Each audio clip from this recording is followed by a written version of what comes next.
And now, please join me in welcoming Mr. Anupam Katheriya, Chief Executive Officer at Cholayil.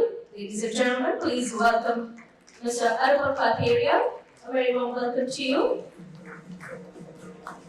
And moderating the session is Mr. Tushar Malhotra, Director of Sales and Marketing at Bisleri International. Ladies and gentlemen, please welcome our moderator, Mr. Malhotra. A very warm welcome to you, gentlemen. And I will leave the stage over to you. Good afternoon, everyone. I think as per the instructions, everybody's smiling and sitting upright. We are in very august company today, and it's a very heavy topic to moderate. The CEO's mandate, drive business, not growth. I think P.F. Drucker said once that the job of management is doing things right, and the job of leadership is to do the right things. And I believe that choice or question is made by our CEOs every single day. We've got a plethora of questions to answer, be it on financial profitability, commercial, sales, on brand building, quality, stakeholder management. There's so much to do. And one very interesting facet of it is also marketing, right? And I'd like to start by asking Rohit that what is your expectation from your marketing leadership, and how do you believe the role of a marketer has evolved over the years? First of all, I think going way back when I started, marketing only used to be about 3 different agencies: the creative agency, the media agency, and the research agency. But now the dynamics are such that it's far more competitive. You are dealing with a very, very agile market. You talk about media fragmentation, I don't call it that, but there is media fragmentation that is the accepted norm. There is also fragmentation of the consumer, mind space. Getting the right space is very, very... So a marketer's role has to evolve, and that is exactly what is happening. From those 3 agencies, now the requirement from a chief marketing officer is actually to be a business manager. In fact, in our business, the boundaries blur when there are certain discussions. We have a management committee which discusses different matters together. And you are supposed to put on the hats of different people, and it becomes a joint call that is taken. A marketer has to be a business manager first. And that's my mandate, in fact. So he or she has to know the capabilities of the production, capabilities in quality, has to be on the table with PD, with the product development, has to obviously deal his core KPIs or her core KPIs will be around marketing, will be about penetration, will be about market shares, and so on and so forth. But handling this space which is evolving, with new competencies which are coming in terms of digital marketing, performance marketing, new AI tools which are coming in. How do you use that to improve the efficiency of your team and people working with you? I think that's core, and that is what the new definition for me, for a marketing manager, for a head of marketing would be. One is to be a business manager. You are not just there to drive the top line. You are not there to report on the numbers that you got last month, but tell me about the bottom line as well, which means the portfolio mix, what are you selling, and what the long-term intent is. That also has to come from the marketing manager, as is the expectation to an extent from the CFO and so on. So that's how the role has evolved, market has evolved, and that is what the mandate is for a chief marketing officer. Anupam? Yeah, so good afternoon, everybody. So I know after lunch it's very difficult to get attention. When I was going through the list of participants, I realized that this audience consists of individuals from various industries, let's say airline, FMCG, media, services. And if you're a marketer, you need to understand what is it that only marketing does, which no other function does. And if you are really a good marketer, I think you should be able to identify that. So marketer is supposed to not only look at what the current business is, but also help the business think about what's going to come in future. Because the marketing function is supposed to be far more closer to consumer and or your customer. So if you literally understand your customer, you anticipate what is likely to happen few months or years from now, and help the organization prepare for that.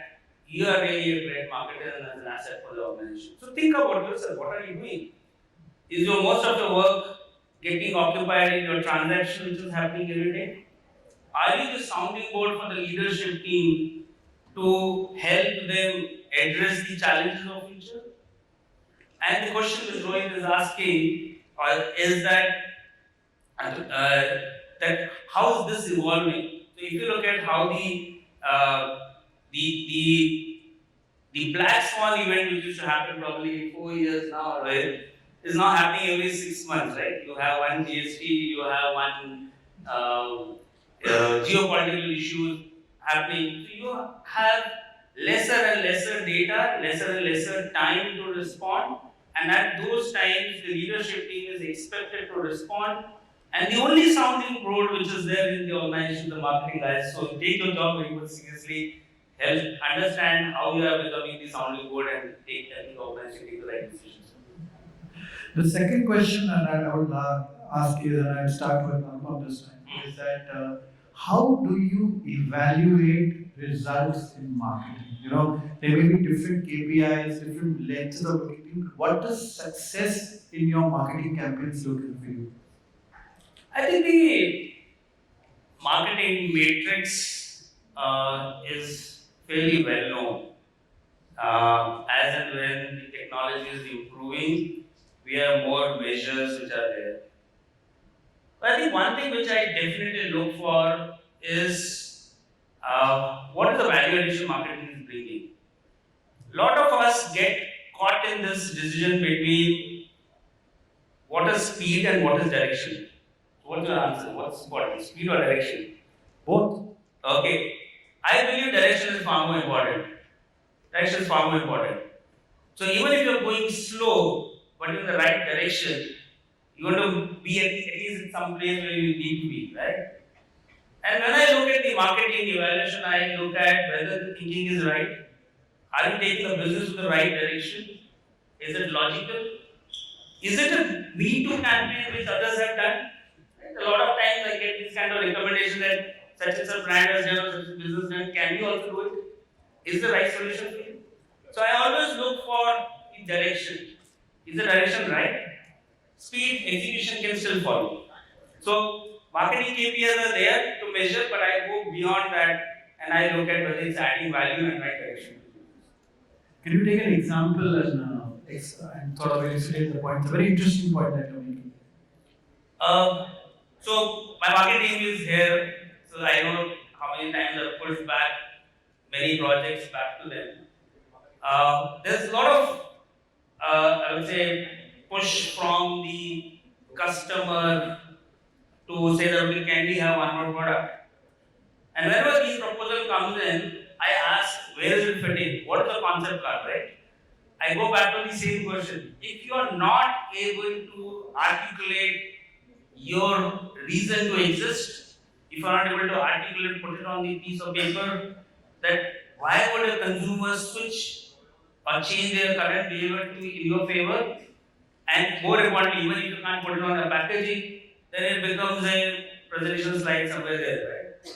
So your brief, your communication intent has to be very clear, and if you're yourself clear, then I think everything else will fall in place.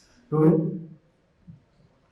I agree that given the circumstances, speed as well as direction, both of them are very, very important. I think completely echo what Anupam is saying.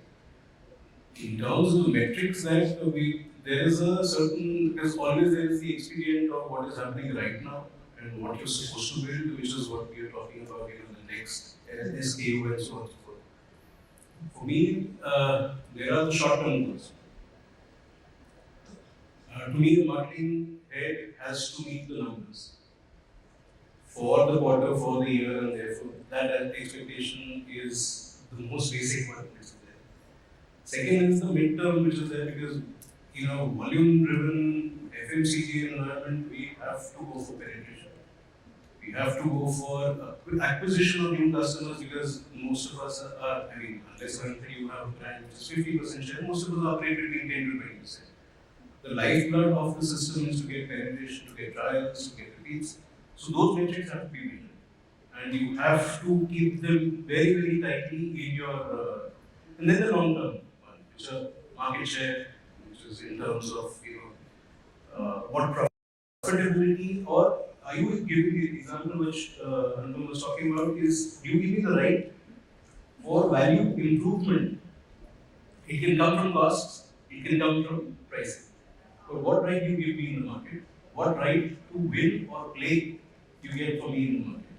And how do you make that happen? So all three, long-term, short-term, mid-term, short-term, all of these are KPIs which are there. Some of them might be numbers, but some of them are the ones which you know that you will not be able to define. But they still are the deliverables from that matter.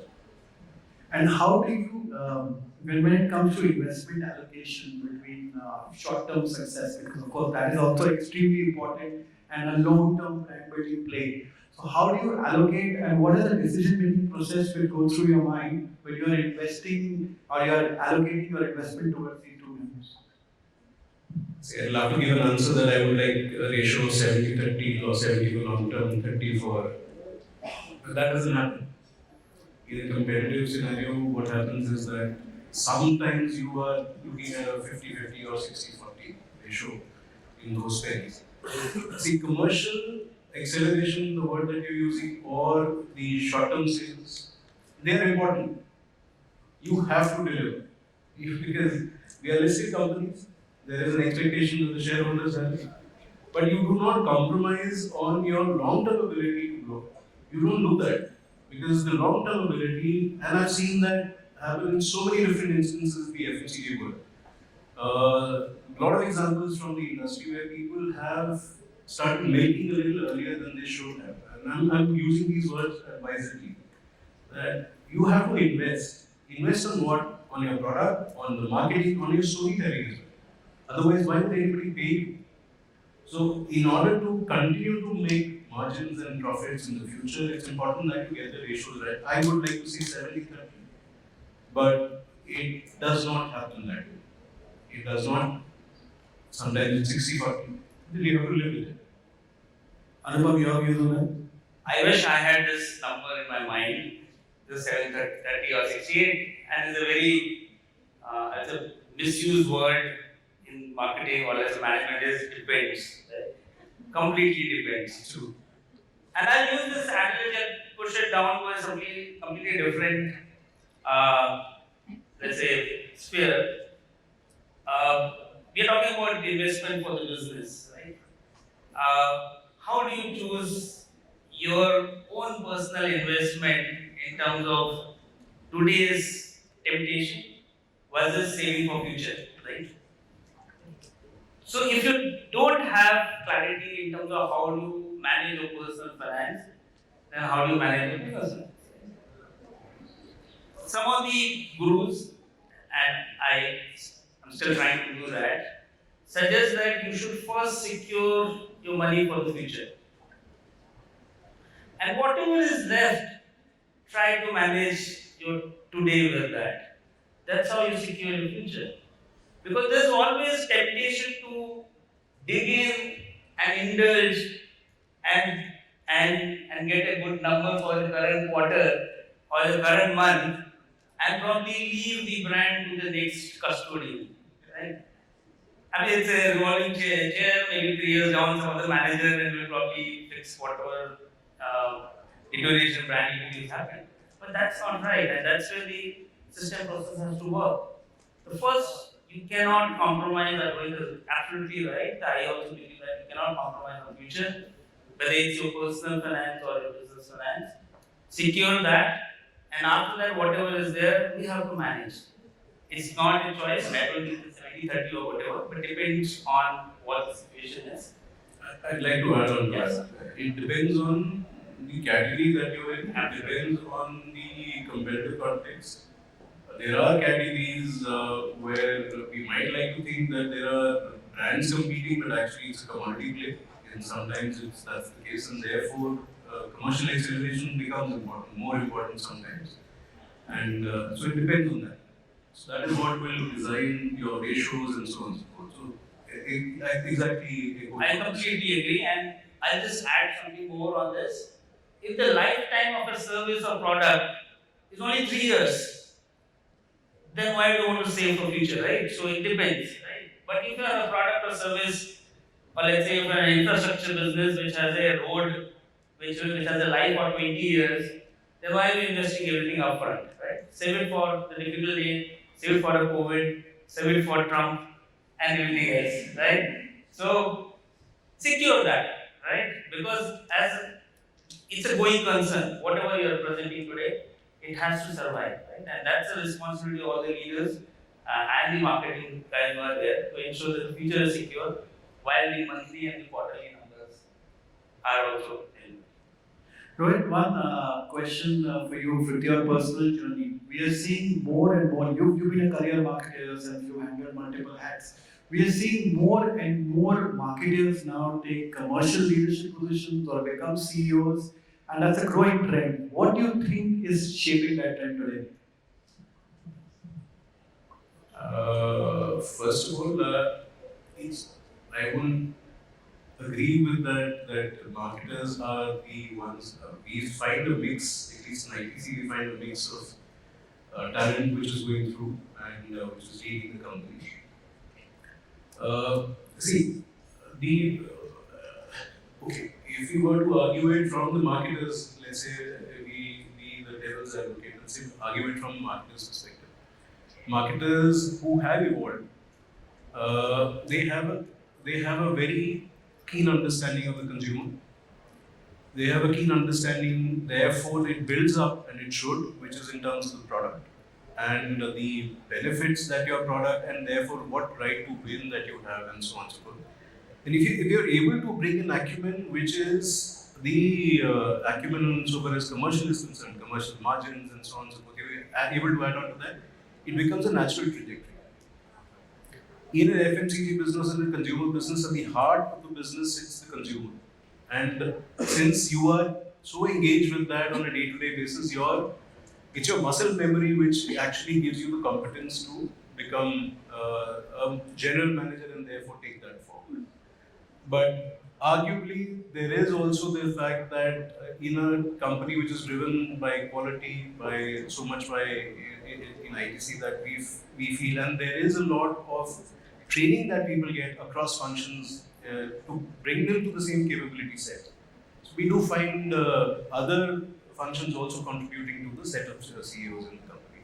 But from a marketer's, I hope I've answered your question. No, I think more importantly is what you also raised forward is the organization culture of ensuring that all the talent goes through multiple cycles of commercial, marketing, different functions, so that you're a well-rounded professional by the time you're on there to take a leadership function. Very, very well said. And ITC belongs to be my alma mater as well, and we work together, so I do understand your point. Anupam, your take on this, please.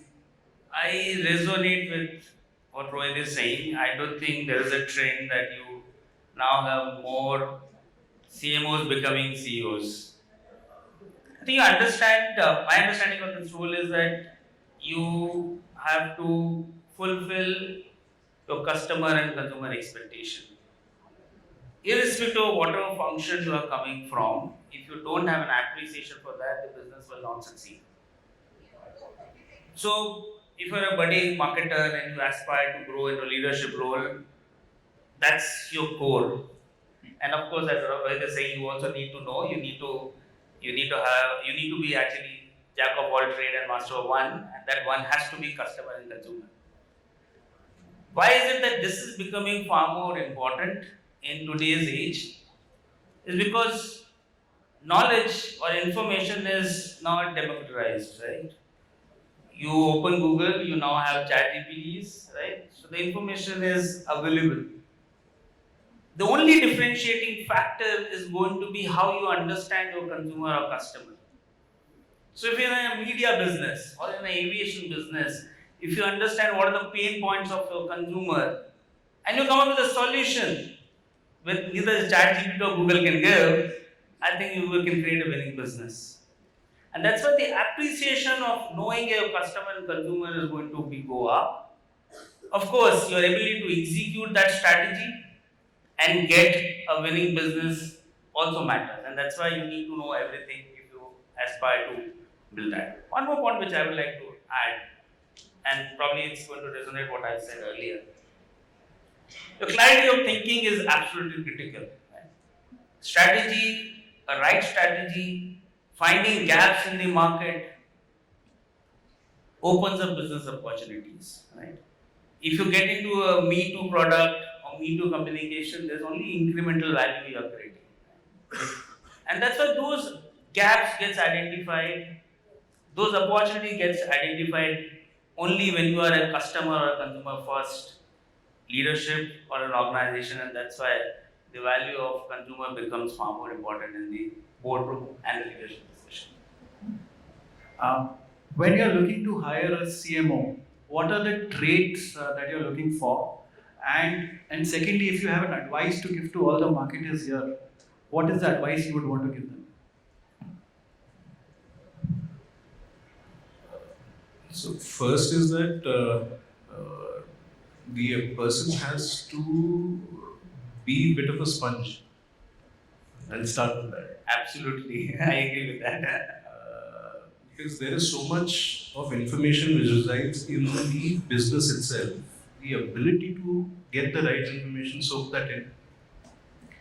We call that manager a general manager. We call that manager somebody who can, appreciate that's the most important skill set. If you are stuck in your own 2x2 world of marketing, and you don't move beyond and appreciate what the product development team has to say, what the quality team has to say, what the supply chain logistics point of view, the sales team point of view, then you will not make too much of a headway. You might be a very good marketer per se, but unless and until at that level, you need to be a business manager first. So skill sets, we can talk about many skill sets. Now it's not okay just to understand what a good advertising piece is or what, now you need to know channel management. You need to be on top of that. You need to be on top of your media channels. You need to be on top of AI. How does AI impact your own team? So you have to have those skill sets. It's not something that you can learn on the job. You have to bring that in. If you do not have that, get your skills upgraded, and that's what will get you the job nowadays, especially. And this is not, 3 years back, I wouldn't have said the same thing. But now I'm saying so. The VUCA world, as we said. Yes. Anupam, your word. Yeah, I completely agree with you. You need to be a business manager, and I'll come back to the same analogy. You need to be jack of all trades and master of one. So obviously, when I meet the leadership team, I definitely check not only knowledge about various facets of business, but also how many of these are interlinked, because the business decisions are interconnected. You touch one point, the noise comes out from the other end, right? So you need to understand what are the repercussions of any decision. But what I also look at is your logic.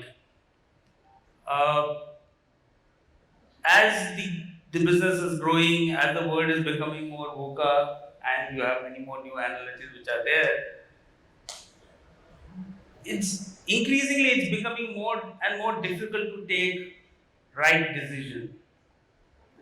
You don't have all the information. So look at your marketing function. Right? You start with a survey, a sample survey, and the first thing which you learn is there's always a sampling error. That's a starting point, right? Like a disclaimer which gets flashed right up front. This is a sampling error, ladies and gentlemen. By the way, your data says that this is what it is, and please take a decision whatever happens. Right? So when your data is showing something else and you have a conflicting data, which data do you rely on? And how do you take decision? That is an important trait going forward. And that would come with, when you build that muscle, that intuition, when you know the business, when you know the consumer. so that you can create a distinction between a noise, a gray area, a black, and a white. So how do you, okay, let's look at one more thing, right? As a doctor, right, you need to know, in Hindi we say, nabz kaun si pagadni hai, right? Right? Which test do you get done if you find the first patient with certain symptoms? That logic has to be there. There's a problem, there's a challenge, there's another geopolitical issue. What's the first action do you take? And why do you take it? That logic has to be there because there will be another Trump version 2 which will come. There will be another geopolitical issue or an endemic. And how do you take the decision? I think ladies and gentlemen, and boys and girls, that decision making at that scale is going to be far more important in the future. Perfect. We're almost done with our time, but I'd like to invite the audience for one question and very quickly. So, we've got about a minute. Will AI drive business rather than marketing? We know AI is driving marketing in various ways. We heard it from the panel. Will AI also start driving business directly? No. Okay. That's fine. AI, we are making too much of AI. Let's cut through the entire thing which is there around AI. AI is a productivity tool. It has to be used as such. It will not replace people. I've been through so many meetings in which AI is getting discussed and so on and so forth. At the end of the day, everybody comes back to human in the loop. What you will end up doing is you will end up doing things better. That's the intent, in the sense that we will be able to make things better, we'll make people more efficient, we'll give them more information, we'll give them better information to make their decide their case and so on and so forth. Consumer targeting can improve. There are things so there is a whole realm of things that you're not able to do today, which will open up for you. So the productivity is going to be better, for sure. The ability of people to give quality work is going to be better. Inefficiencies will come down, resource utilization will improve. That is a given that AI will help you do, and therefore you should invest in AI and AI capabilities. But will it start replacing people? That's, at least from our company perspective, that is neither the intent, that is neither the road that we see ahead. But are we investing in AI? Yes, we are. And for what? I've already explained. So I will see it. AI can do my job. Maybe 20 years down the line, I don't know, it could be 2 years down the line, but currently the way I see AI, it is not the case right now. Okay, so let me also resonate this thought with a big no. At least the people in this room, and if you are a true marketer, you should not be afraid of AI. Because there's one thing which is there in this room is the creativity. Right? The original thinking, the human endeavor to take risks and make it happen. Right? So the creativity, as long as you think out of box, as long as you think out of that chat GPT, I think the business will survive. And for that, at least everybody in this room should be proud and happy that okay, it's going to lead to our performance and it's going to make our business and our job far more secure. Right? So big no for you. I'm going to switch my opening statement by Mr. Drucker and say the job of AI is doing things right, the job of the CEO here is doing the right things. So, on that note, I think a word of thanks to our lovely panel, and it was a very, very insightful session. And many thanks to AMEC for organizing this, and it's been an amazing afternoon. Thank you all very much.